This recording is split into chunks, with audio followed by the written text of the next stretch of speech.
Hi, everyone. Welcome to our webinar, Feminist Entrepreneurship in Action, Strategies, Impact, and Lessons Learned. My name is Melissa McGregor. I'm joining you today from Winnipeg, which is on Treaty 1 territory, the traditional lands of the Anishinaabe, Cree, Oji-Cree, Dene, and Dakota peoples, and the traditional homeland of the Red River Métis. For the last 2 years, I've been leading the Canadian Women's Foundation's project, Partnering for Feminist Entrepreneurship. And my colleagues and I are really excited to have you here with us today to tell you about this fantastic project and to share the lessons learned along the way. You'll also get to hear firsthand from two of our partners, Trina Louis and Lisa Forbes, who will talk to you about the incredible programs that they're running in their communities. Before we dive in, we want to take a moment to acknowledge that our work takes place on traditional First Nations, Métis, and Inuit territories. We are grateful for the opportunity to meet and work on these lands. However, we recognize that land acknowledgements are not enough. We need to pursue truth, reconciliation, and decolonization and allyship in an ongoing effort to make right with all our relations. Some technical details to support your participation today. If you haven't done so already, please click the interpretation option on the bottom of your screen and select the language channel. We have interpreters working with us today to ensure that everybody's words are understood. So please select English or French from the options to ensure a seamless experience. We also have captioning available today, both in English and French, and instructions on accessing this service are being placed in the chat now. If you have any technical difficulties and need support, please use the Q&A box you'll find on the bottom of your screen. And during our panel, you'll also have the opportunity to ask our panelists questions, and you can use that Q&A box as well. Finally, we would love your feedback about this session, and at the end, we'll share a survey link, and we hope you'll take a few minutes to share that feedback with us then. As mentioned at the beginning of the call, we launched the Partnering for Feminist Entrepreneurship project 2 years ago with 7 community partners across Canada.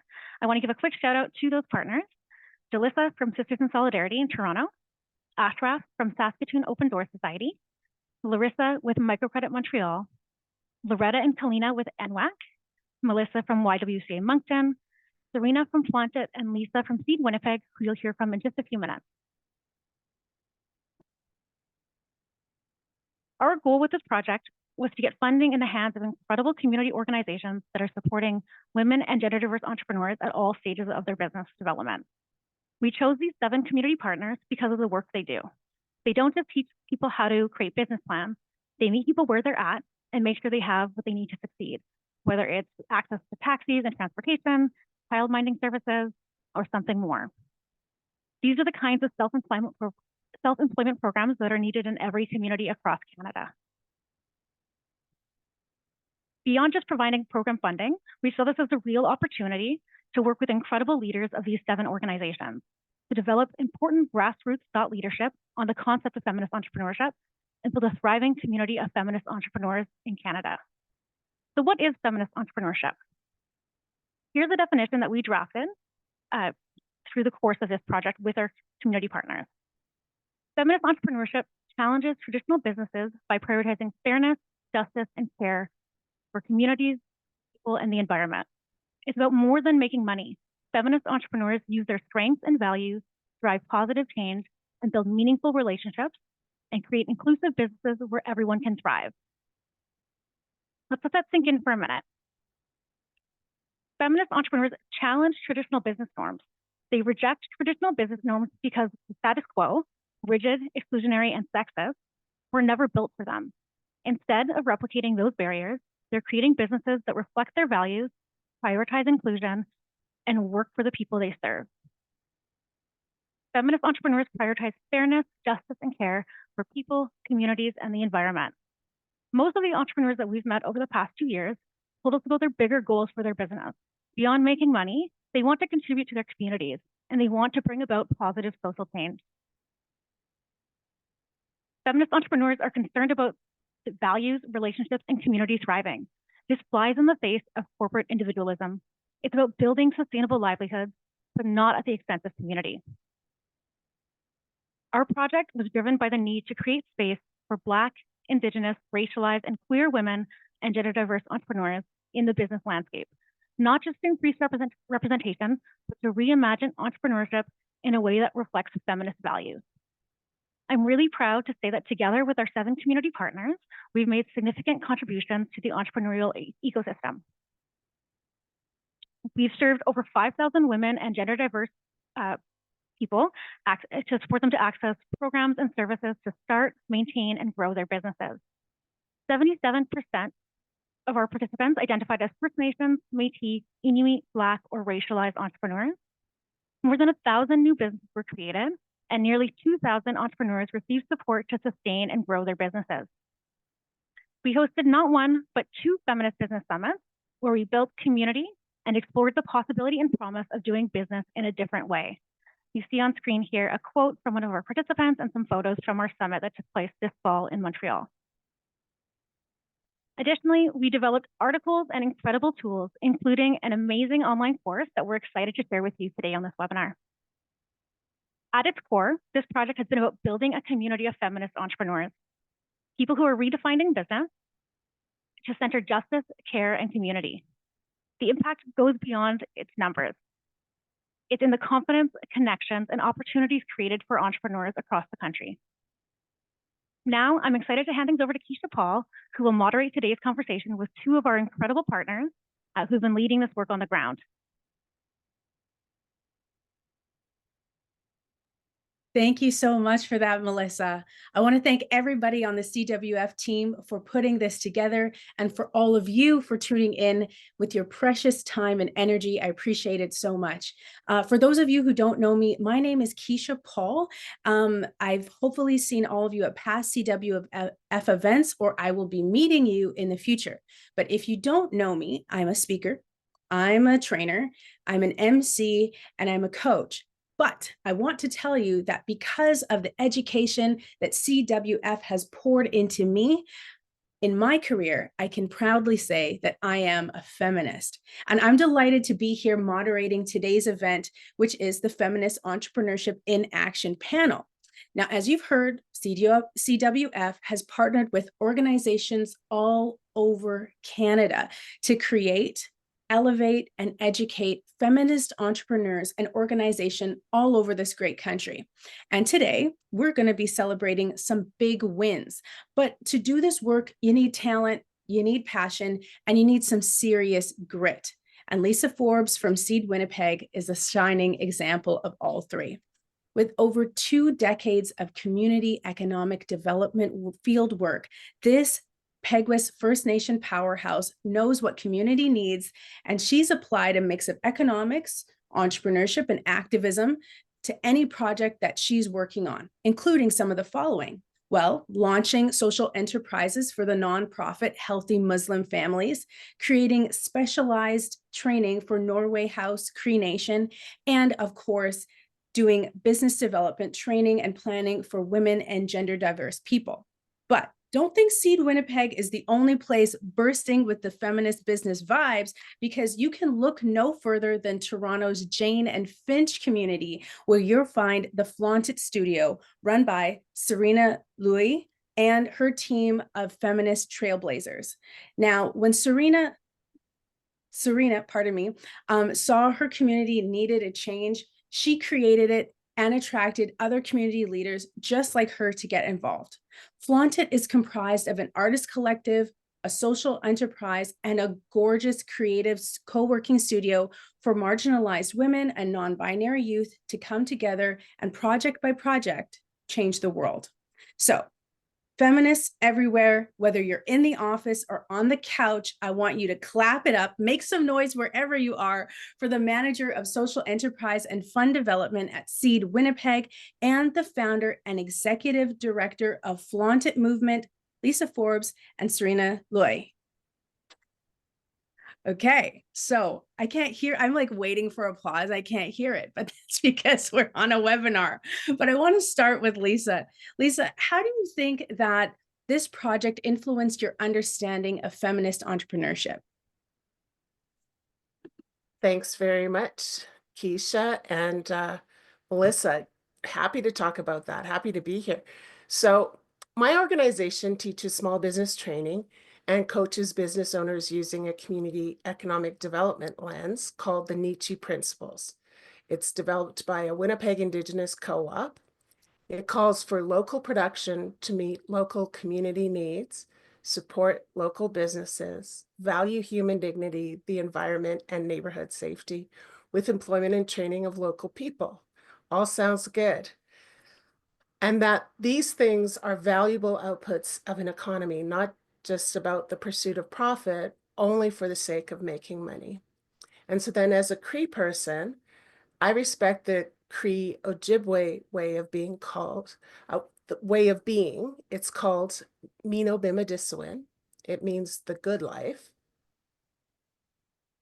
It considers holistically all of the things a person needs for a good life.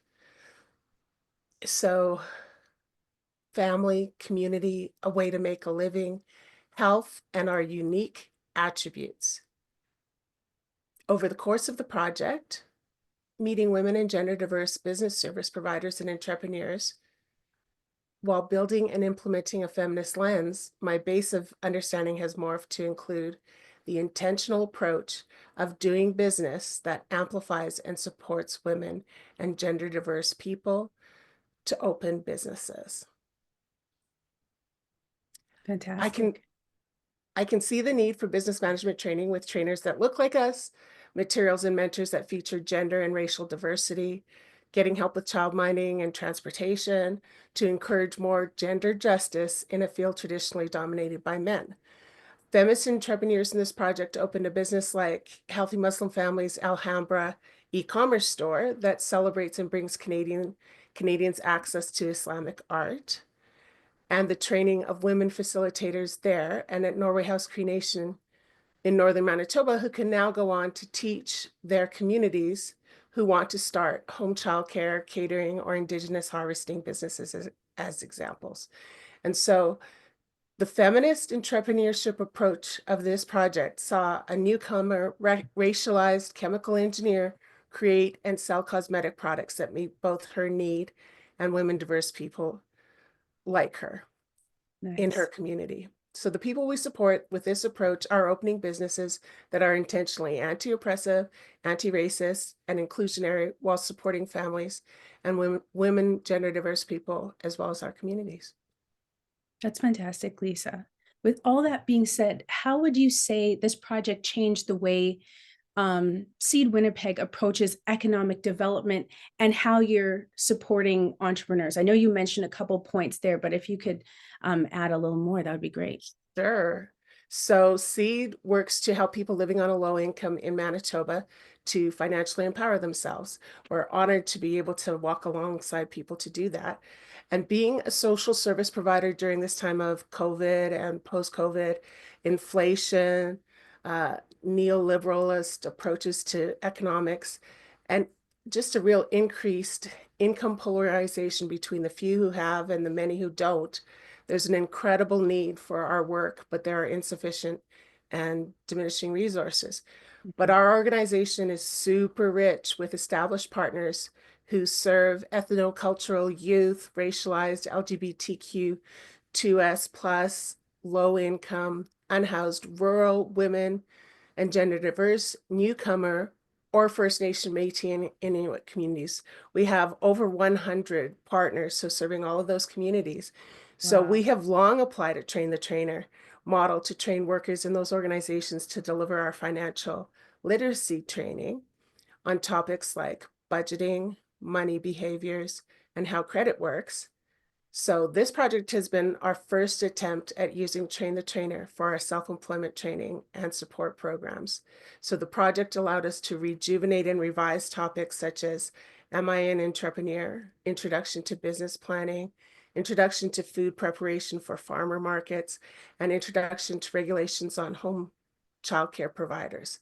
Wow. It is affirmed Train the Trainer as a way to build financial empowerment capacity within organizations and individuals. So that's our approach to economic development and entrepreneur support, to both train and coach individuals and organizations, while also building the capacity within multiple organizations to do the work. The Yeah. work and its positive effects grow, but our organization doesn't, and that's how we want it. Yeah. Yeah, no, that's fantastic. I see that it looks at the individual as a whole person instead of just like this one piece. And I want to pivot over to Serena. Like, how do you think this project changed the way Flaunt It movement approaches economic development and also supporting entrepreneurs? For sure. No, thank you for the introduction, the question. And Lisa, honestly, just I love hearing more about just the amazing work that's happening under West and so on too. So it's truly so inspiring. So in terms of your question of like how this project has changed our organization's like approaches to economic development and so on. I think like the biggest thing for us is that it didn't necessarily change the way our organization approached it, but it definitely empowered us and enabled us to really be able to pursue a lot of the models that we knew would be what's actually most effective for our community and actually responding to the actual pressing issues happening in our community. So for context, we are based in the Jane and Finch community, which is in Northwest Toronto, Toronto. And this Yes. community is one of many of the city's low-income neighborhoods. It faces a lot of marginalization and systemic underinvestment. It's a highly racialized community. And for me as well, as a resident of this community, it was really thinking about the fact that we have such a lack of programming, opportunities, funding. We're constantly facing gentrification and active displacement. So we were really focused on the idea of like, how do we make sure that we're actually creating something that's going to really support and serve our residents? Because otherwise, in order to access it, they may not be able to because of financial constraints or also because they would have to commute all across the city in order to access these type of things. So for us, we created our Flaunt It Studio. So Flaunt It Studio is a creative co-working studio based in our community that really focuses on creating a sense of a third space, an inclusive hub for artists and entrepreneurs to come together and have a space where they can create, they can collaborate, they can work on their businesses, and really just showing them that they can have a space to be themselves and to be able to work on their business in this way. Because for us, I think the biggest thing we were realizing is that like entrepreneurship truly is very lonely. Like when you start a business, like, you could be starting a business purely out of passions and interests and so on too, but it doesn't change the fact that as women and gender diverse folks, we carry roles and responsibilities, whether it's as a mother, as a big sister, with your different jobs, as a student and so on too. And, for a lot of the business owners that we work with and that we have experiences being as well, like we know that when you start a business, you're carrying all the hats. You're doing the marketing, the product creation, and everything. Like you do it all, right?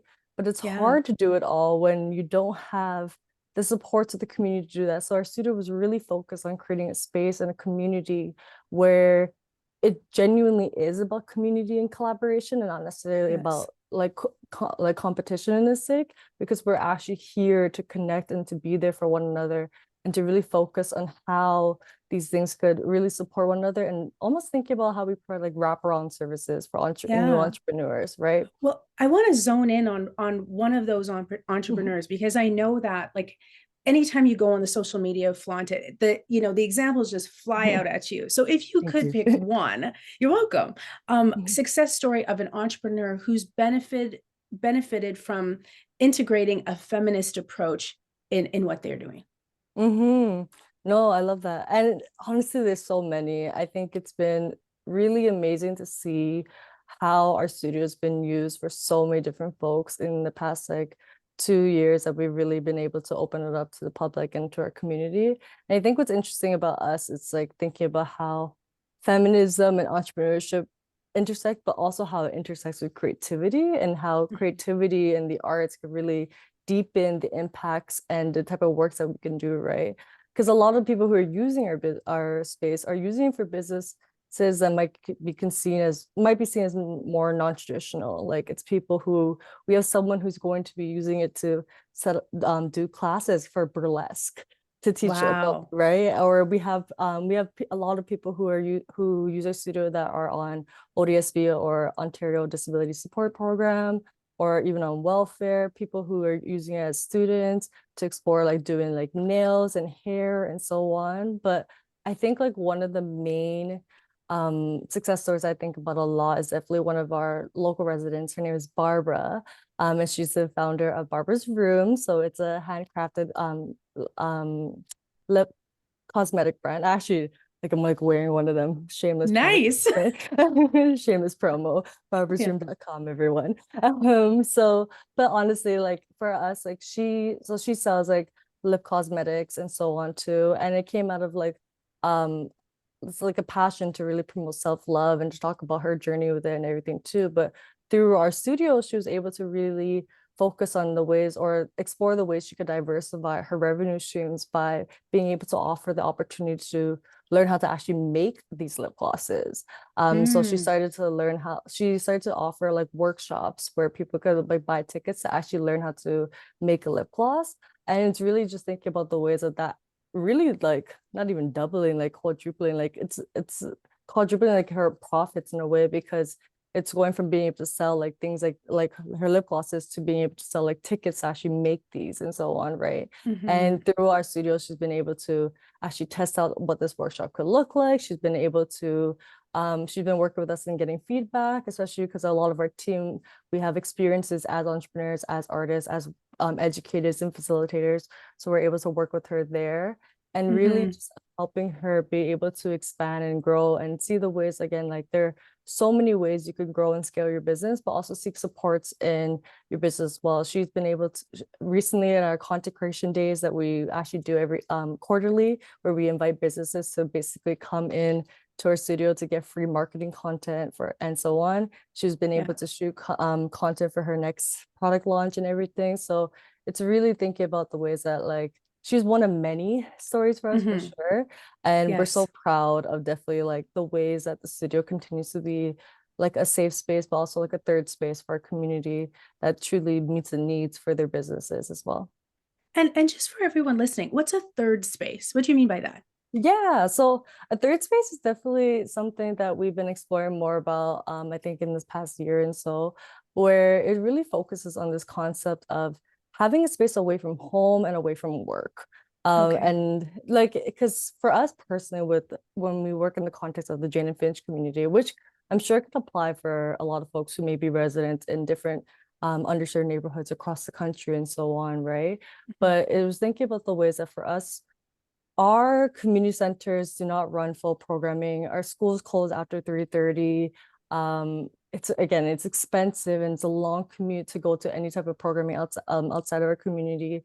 And truthfully, for our youth, especially, not everyone's home is safe to go back to after school. So I Gotcha. was thinking about how do we create an actual space for them to feel like they could come to, they could feel comfortable, especially for us. We're a queer-led organization as well. So it was really thinking about how do we create the space, especially for queer youth, and for them being able to access that as well too. So it's something we're really proud that we're able to offer for our community, because even to, again, because of the effects of gentrification, we've seen so much of our art spaces like come up and then shut down, come up And and go then shut down. down, right? Yeah. And it's really discouraging for us as residents, because you know you want to be able to know that you have a space to go to, but not everyone has that. So through Absolutely. Afronta Studio, we've been able to do that for sure. Thank you for that question, though. Yeah, I always it's a beautiful concept that we're happy that we get to explore together with our community. And it's so fun. It's so interesting because as you're speaking, I'm imagining it. I'm more familiar with Seed Winnipeg, but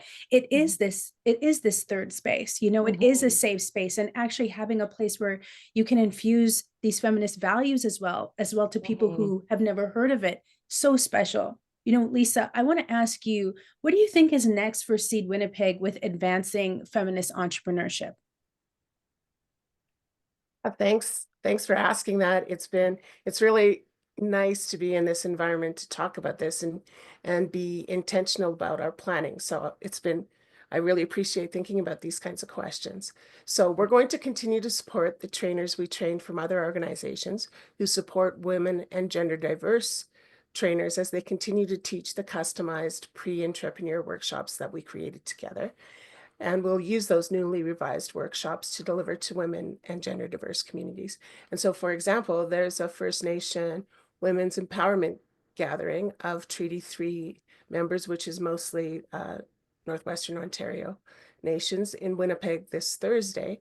And so we're going to deliver the MIN Entrepreneur Workshop there to introduce, in a lot of times, introduce entrepreneurship as an option. So Yes. that idea of, unless you had a family member like I did, my dad, who started his own small business, you might not really consider it as an option. So to be able to participate in gatherings like this and hear from a First Nations woman about the possibility of entrepreneurship. We use a tool from Sustainable Livelihoods for people to be able to evaluate for themselves about readiness for within themselves and within the assets they have for a business if they're ready to go forward with entrepreneurship. So that's just utilizing one of the tools that that were created using this project, so that that life will continue and that capacity will continue in those ways. And we just really, another thing, we really just loved learning about the feminist business canvas during this project. Having its creator teach us was just a real honor and blessing, and just learned so much. So we've started to use it in our business consulting. We look forward to the launch of the Canadian Women's Foundation online tool so we can use it more broadly with our clients as they vision and plan a pathway for their business. I've had a sneak peek at the way that the tool has been developing, and it's super exciting. So we're also actively seeking funding to deliver women and gender diverse only cohorts of small business training and coaching. Our community continues to benefit from, and I mean the community of Winnipeg and Manitoba, to benefit from businesses starting, as well as women and gender diverse skills, and went on to build other kinds of sustainable livelihoods. So training that focuses on women's needs for mentorship, self-confidence building, and navigating challenges of work-life balance while supporting each other is so beneficial and wonderful to be a part of. It's the women's entrepreneurship strategy has allowed the women's entrepreneur community to do so much. So we're going to be communicating that to political candidates in the current and upcoming elections. It's my job now to go out and communicate all the successes we have enjoyed and talk about it with different kinds of funders, including governments, and just sort of spread the word of all the great things that we've been able to be a part of while we've been really living in a favorable environment for people. Yes. Hearing and understanding that women and gender diverse people in entrepreneurship is good for all of us. So that's what we got planned. Right on, right on. I feel like the sales capacity coming in. It's like, here, this is why you need to do this. This is why this is important, Yeah. because as you said, it's not always a favorable environment. And this is probably, as we wrap up, one of the hardest questions you're going to have to answer. So I'm going to take it to Serena, you first. Let's say you are speaking to somebody who's maybe flirting with the idea of incorporating feminist values into their organization or even as a business person. What's one piece of advice that you would give to them about embracing feminist entrepreneurship? And if you had any of that advice, what would it be? Oh, it's a great question. And it's hard to put it into one piece of advice, but Okay, let me, okay, pieces, a sprinkle. I'll try my best. Yeah. Honestly, the way I think about it is that it's important to reflect on what does feminist entrepreneurship mean to you, and what and its values and so on. How does it relate or align with your business goals and interests too, right? I think feminist entrepreneurship, it exists for us to disrupt colonial, capitalist, patriarchal systems that continue to marginalize women and gender diverse people from these industries and so on too. And we've created a feminist entrepreneurship for us to be, in order to empower one another in these industries, right? So I think for me personally, I think about when I reflect about it, I think about how it needs to be inherently very radical, but it has to come from a place of passion and so on, right? But I think it's also like one big thing I would say to folks, and like one big thing I would say to folks when it comes to feminist entrepreneurship is also really just thinking about continuing to partner and collaborate. I think partnerships are the best ways we can continue to advance it, because it's one of those things that we also have to remember that we don't have to do this alone and we can do it together. It's an interdependent effort, meaning we could support one another, we could rely on one another, and we could do so much more by being able to utilize our backgrounds and all of our different areas of expertise and our resources when we actually pull it all together as a community and to really think about how we can advance it this way. So I think, yeah, definitely rooted in just reflection and also really think about like active collaboration and community building that way. And that could, whether it's locally within your communities in your city, whether it's thinking about how you could build partners across our province or country. It's thinking really about how we can practice and exercise this as entrepreneurs at the end of the day. Yeah, thank you so much for that. And I think it's amazing for you to say how radical you have to be about it, because when you look at everything you've built, there's different ways to be radical. It doesn't all look one way, but it's bringing that authenticity to the table and doing that collaboration. And you just attracted so much more with that. It's a beautiful thing to see. I mean, I can say the same for Seed Manitoba, or Seed Winnipeg rather. It's done so much of that with communities. You don't want to build this big, huge pillar on your own. You want to push that power outward. So Lisa, if I had to ask you, what's one piece or sprinkle of advice that you would give to organizations looking to really embrace feminist entrepreneurship, feminist principles, what would that be? Sure. So yeah, I agree with everything that Serena was saying. I would add that to focus on the women and gender diverse people in your community who are coming to the door with an interest of starting a business. To focus on how to support their needs to participate in the programs. So is it really have it be participant-centered, so you're looking and seeing what the needs are in terms of disability supports, childcare supports, elder care supports. Think about this when you're writing grants to be able to get money to do that, and also people to support participants in programs so that they can find counseling that they need, so that they can do employment, can build employment skills and resumes and things like that. So whatever it is that they need to build that up, because if you can think of the sort of intersectional barriers that keep people away from being able to take part in future planning types of things, both for themselves, their families, and their communities. If you can figure out what those barriers are, knock them down, have women and gender diverse people be in the same space with this idea of making awesome for themselves, making awesome livelihoods for themselves, their families, and their communities. If you can bring that together, the other stuff will come.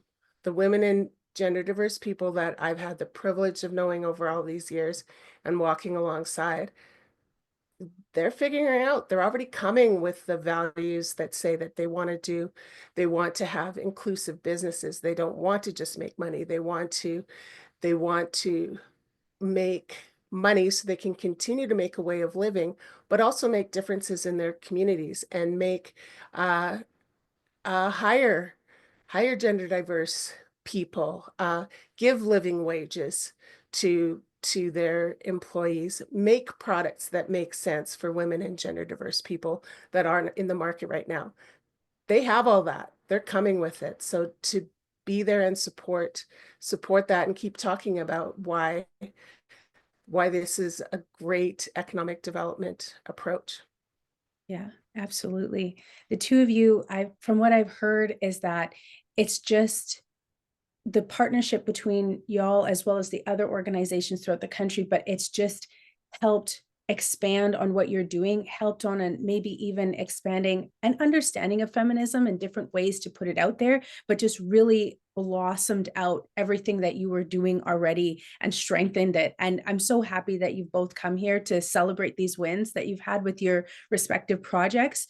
I feel like we can open the floor to some questions to anybody. And I know that we have two for the people helping to organize this. You can tell me if I'm getting that wrong, but I have two questions that I'd like to read out and maybe we can spend some time answering them.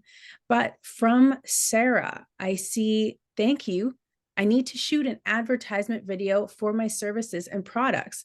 I don't know any place in Montreal. I heard Serena was mentioning about this. Is her organization open to providing free resources virtually to out-of-province entrepreneurs? Please, Sarah asks. Serena, no pressure, but you go for it.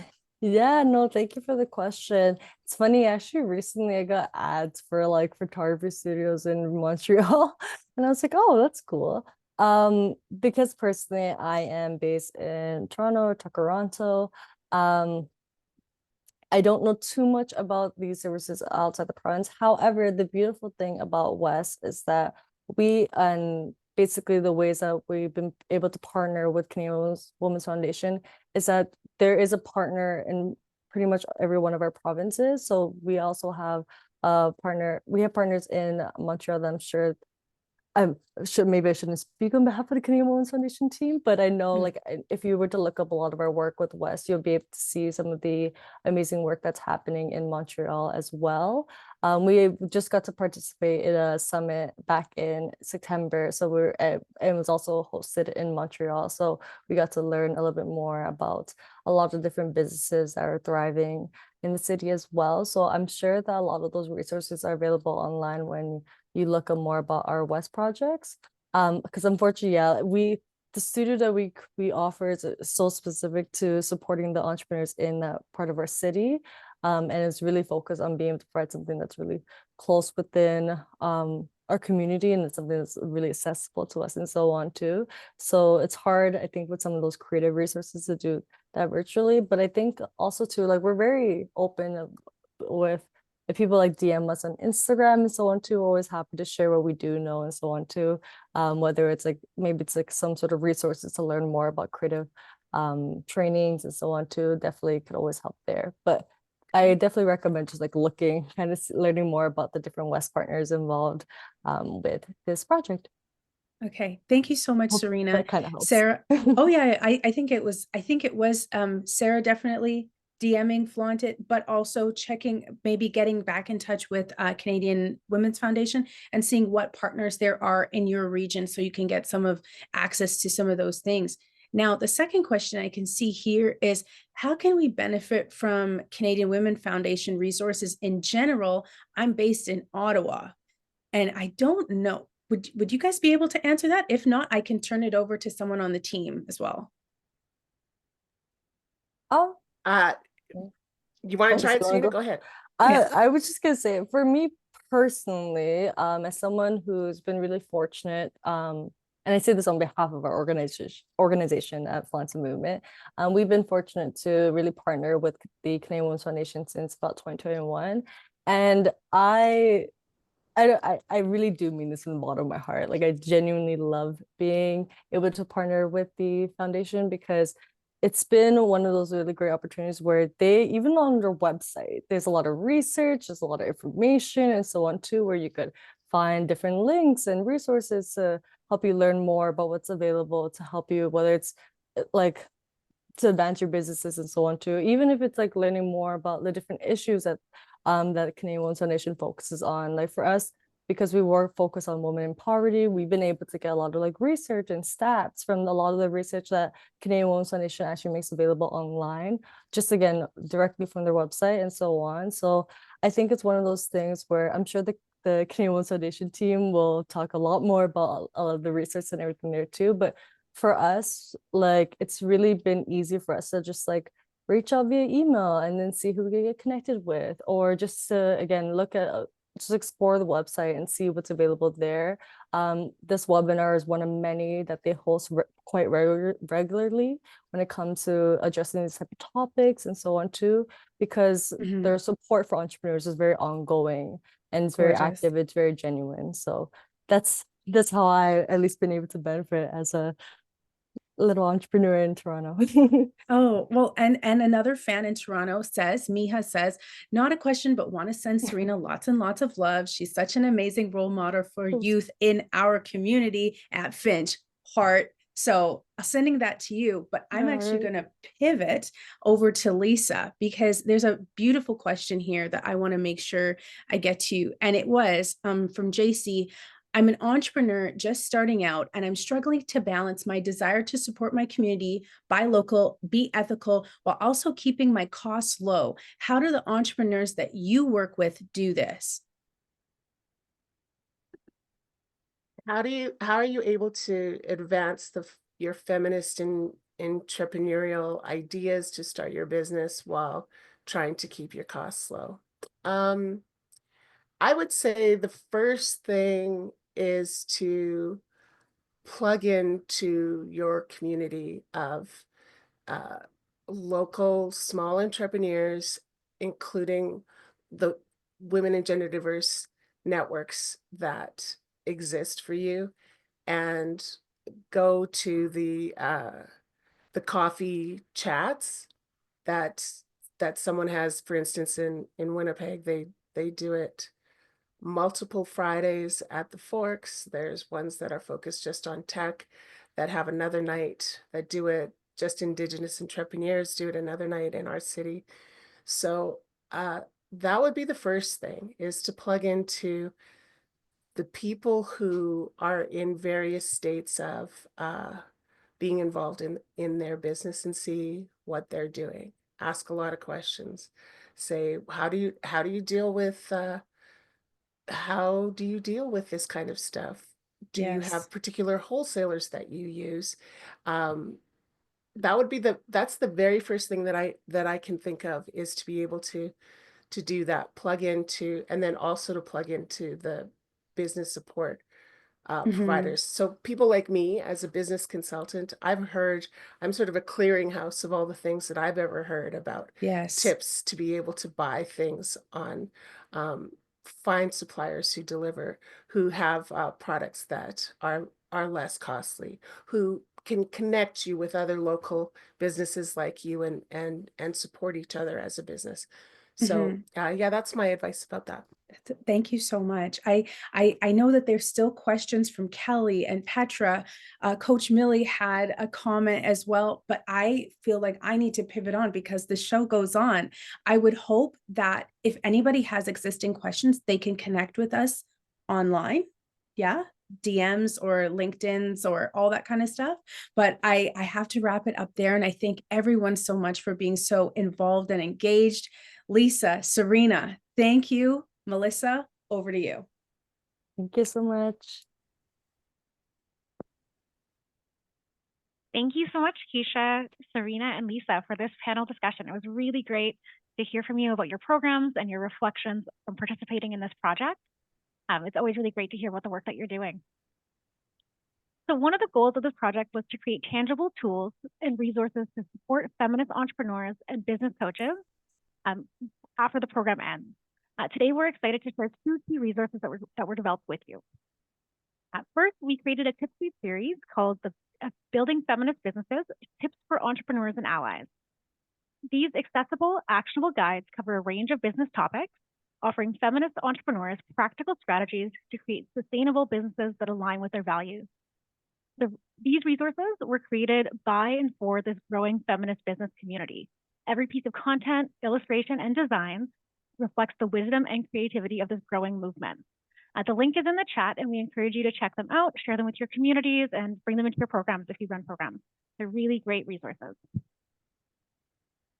The second resource we're really excited to share with you today is our new virtual course. Lisa spoke on this a little bit earlier, and we have a bit more news to share with you today. So this course, titled Building Your Values-Driven Business with a Feminist Business Model Canvas. This is a bilingual, asynchronous course that walks entrepreneurs step by step through the process of creating their feminist business model canvas. It's designed to help users reflect on the values that matter most to them and explore how to embed these principles into every aspect of their business. The course isn't live just yet. We are waiting. We're almost ready. It'll be out in the next few weeks, but today we have a preview to share with you. We'll pull that up on screen. Here we go. As an entrepreneur, you have an opportunity to do business differently. You can put your values into your business in a way that supports the people you work with and changes your community. But you might be wondering how to do that. How can you generate the income you need without compromising what's important to you and your customers?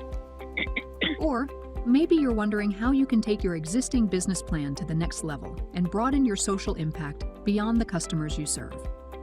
This course is based on the Feminist Business Model Canvas, created by Dr. C.V. Harkwale, a tool used by hundreds of entrepreneurs to build businesses rooted in feminist values and meaningful change. Developed in collaboration with community economic development organizations and informed by the lived expertise of Black, Indigenous, and racialized women and gender-diverse entrepreneurs, this flexible online course supports the growth of feminist entrepreneurship across Canada. Now, the Canadian Women's Foundation, in collaboration with CV and its partners, has turned her proven process into a flexible, self-paced online course that you can do on your own or as part of a business team. The course is broken down into 8 modules. To navigate through each module, scroll down the page, and when you have completed it, press the green Continue button at the bottom. In each module, you'll read the content, then answer questions. If you're completing this with your team, take time to discuss your answers. Module 1 introduces some key concepts and helps you capture a quick sketch of your current business model. In modules 2, 3, and 4, you'll dive deep into the crucial elements that define your business. These modules alternate between content lessons that explain the concepts and action lessons, where you'll do the work of developing your feminist business model. Each action lesson has a list of several questions. You'll want to answer many of them, so choose the ones that work best for you. The questions help you clarify your ideas on each element of your business. You can use pen and paper to answer these questions, but we recommend using our interactive workbook. You'll see why in a minute. The blue reflection boxes contain prompts to help you process your thoughts and emotions as you go through the course. Your workbook and reflection entries will be saved and can be downloaded in Module 8. Module 5 is where the magic happens. Our nifty tool will help you summarize your workbook answers and turn them into your one-page canvas. You can save and put it to use in your business. In Module 6, you'll get to test drive your new canvas and experience how it can help your business in practical ways. When you're ready, Module 7 will help you consider how the elements of your business model fit together. This is a chance to find ways to improve or innovate your offerings. The Canadian Women's Foundation is here to support you in building your values-driven business. Are you ready to begin?